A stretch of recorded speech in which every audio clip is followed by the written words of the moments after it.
টিকটকারদের অনৈতিক কন্টেন্টের বিরুদ্ধে আপনার অভিমত কি? কিশোর গ্যাংয়ের মদতদাতা গডফাদার চিহ্নিত করে তালিকা করা সম্ভব হয়েছে কিনা?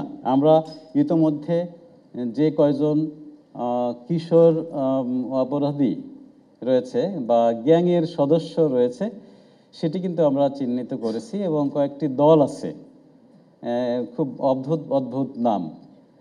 তো সেগুলো, সেই নামগুলো হয়তো আমাদের যারা আজকের বিতার্কিক এবং যারা উপস্থিত রয়েছে তাদের হয়তো কারো কারো কোনো কিছু জানা আছে, সেগুলো পত্রিকান্তরে এগুলো কিন্তু আমরা ইতিমধ্যে সংগ্রহ করেছি। এবং যারা মদতদাতা গডফাদার তারা ঠিক ওইভাবে গডফাদার ঠিক ওরকম বড় গডফাদার বলতে যেটি বোঝায় ঠিক ওরকম কিন্তু বড় সড়ো কিছু নেই আসলে।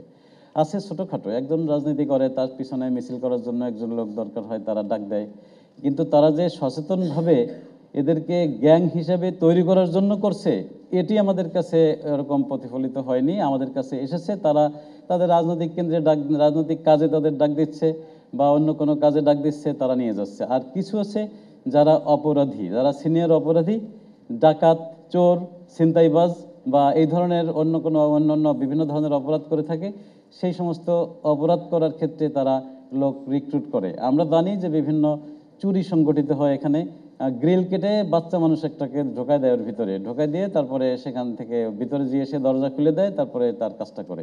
তো এটি কিন্তু গ্যাংয়ের সদস্য, সে কিন্তু কিশোর গ্যাং এটিকে বলা যাবে না, এটা বড়দের গ্যাং, সেখানে সহায়তাকারী হিসাবে একজন কিশোরকে তারা নিয়ে যাচ্ছে। তো সেরকম আমাদের কিছু আছে যে বিভিন্ন ধরনের এরকম চুরি, যেগুলো গ্রিল কাটা চুরি এই ধরনের আছে, তাদের কিন্তু প্রত্যেকটাকে আমরা চিহ্নিত করেছি এবং আমাদের কাছে সেগুলোর তালিকা রয়েছে।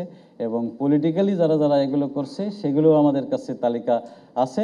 কিন্তু আমি যেটা বললাম সেটা আসলে গ্যাং তৈরি করার উদ্দেশ্যে বা মানুষ খারাপ করার উদ্দেশ্যে যে তারা করছে তারা না, তারা তাদের নিজস্ব কাজ করার জন্য করছে। কিন্তু ফলশ্রুতিতে কি হচ্ছে, আমার যে স্বপ্নের কিশোরটা, স্বপ্নের কিশোরীটা, তারা কিন্তু ক্ষতিগ্রস্ত হচ্ছে এবং আমার একটি ভবিষ্যৎ ক্ষতিগ্রস্ত হচ্ছে।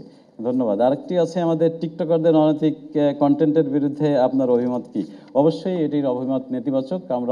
আমাদের যে সাইবার ক্রাইম টিম আছে, এ ধরনের অনেক টিকটকারদের অনেক কিছু কিন্তু আমরা আমাদের সাইবার ক্রাইম টিম থেকে আমরা শনাক্ত করে আমরা বিটিআরসির মাধ্যমে এটির বিরুদ্ধে ব্যবস্থা নেওয়ার জন্য লিখি এবং অনেকগুলোই আমরা লিখি, এটি হয়তো পত্রিকান্তরে প্রকাশ হয় না, এগুলো রেগুলার করা হয়। এবং পুলিশের পক্ষ থেকে কিন্তু সাইবার মোবাইল টিম রয়েছে, যে সবসময় একটি টিম রয়েছে, তারা শুধু এই সাইবার জগতেই তারা ভ্রমণ করে সবসময়, এটি চলতে থাকে। এবং নেতিবাচক কোনো কিছু দেখলে সেটিকে আমরা চিহ্নিত করি এবং সেটি যাতে ডাউন করে দেওয়া হয় সেটির জন্য আমরা ব্যবস্থা গ্রহণ করি।